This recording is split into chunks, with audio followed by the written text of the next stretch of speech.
mengenai ganja dan konon kabarnya akan menjadi komoditi ekspor dari Indonesia ke luar negeri dengan alasan untuk menjadi bahan kesehatan atau obat atau juga menjadi bahan tekstil. Kalau saya mengatakan bahwa lebih besar daripada mudorot ketimbang manfaat, itu apalagi ganja yang sudah sejak lama sudah ditakdirkan menjadi barang yang haram, al halal bayin wal haram bayin, jelas nyata, yang halal nyata, yang haram nyata. Tidak ada toleransi, nggak ada bergening, tidak ada tawar menawar. Islam sangat melarang hal-hal yang memabukkan untuk diekspor ke luar negeri. Tidak ada alasan.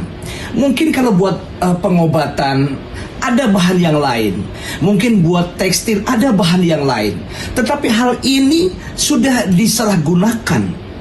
Oleh karena itu tidak ada kamuflase.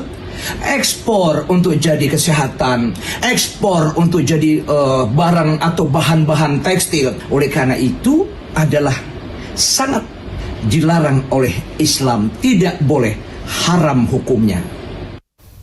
Terima kasih pemirsa, Anda masih bersama kami di Dialog Newsroom. Dan tadi Bang Rafli, Pak Pujo, kita baru saja melihat tayangan dari Kiai Haji Agus Darmawan terkait tentang ganja.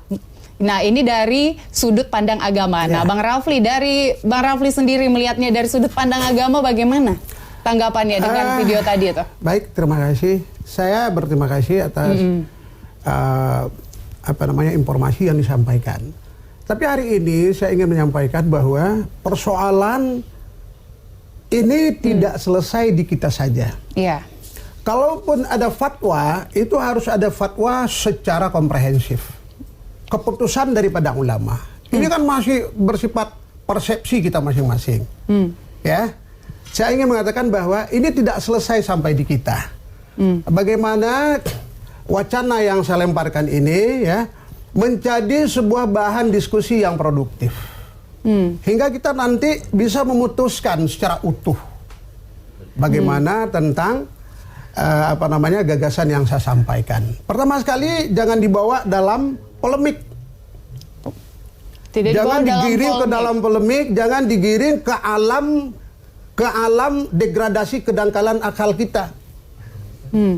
Untuk melihat persoalan ini. Ya, bagaimana hari ini kalau menurut saya terdepan.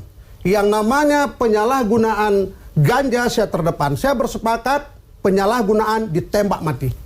Iya. Jauh hari saya sudah menyampaikan itu. Bang Rafli terdepan untuk tidak setuju bahwa ganja itu disalahgunakan.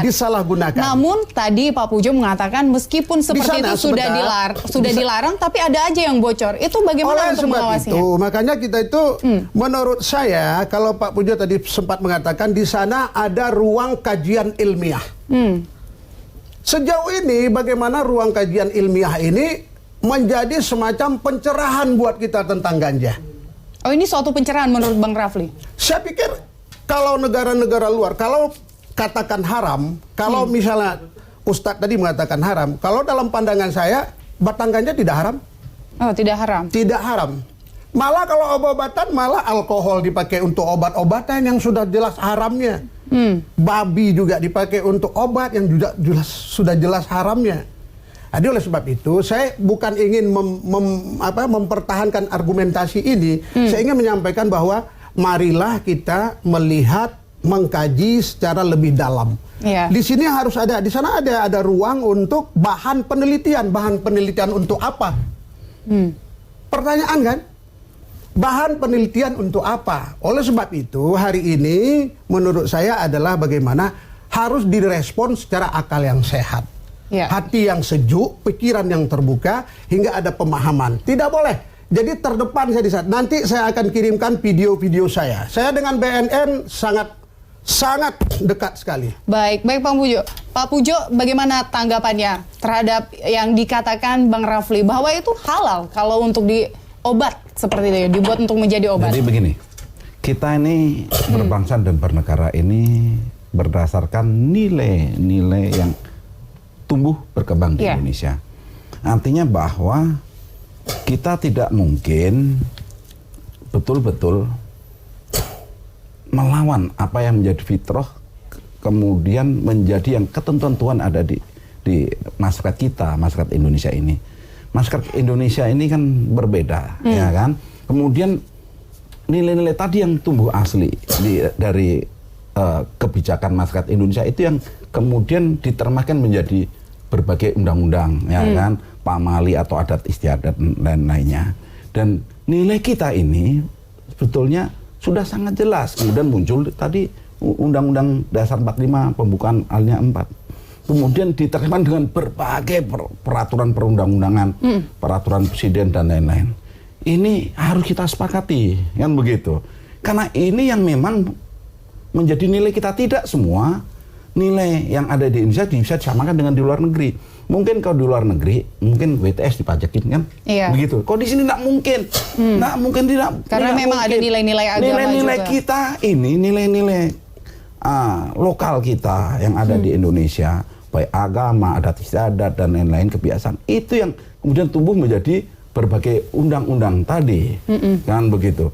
Kesepakatan bersama ini penting kita jaga, karena kita harus menjaga bangsa kita, bukan hanya faktor ekonomikal saja yang kita hitung, tetapi kesepakatan bangsa untuk menjaga kita bersama. Apakah kita tidak membawa bangsa kita ke arah yang salah? Ini kita semua yang ada di sinilah yang menentukan.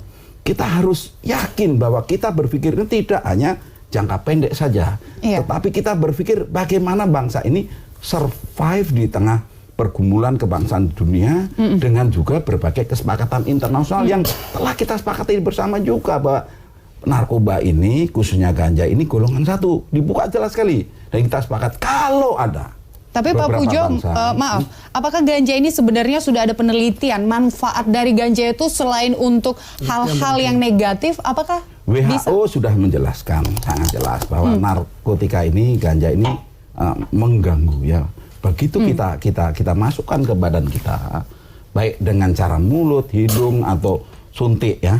Ini yang terganggu adalah yang pertama langsung ini adalah peredaran darah kita. Karena peredaran darah kita begitu masuk namanya zat di ganja itu namanya tetrahidrokannabinol, itu kemampuan membawa oksigen itu menurun. Nah, menurun masuk di otak kita sehingga terjadi namanya perubahan persepsi terhadap ruang dan waktu. Ini ya, kalau dioles-olesin sih nggak ada masalah. Tapi di kalau sudah masuk ke dalam tubuh, masuk ini yang paling berbahaya, ya kan?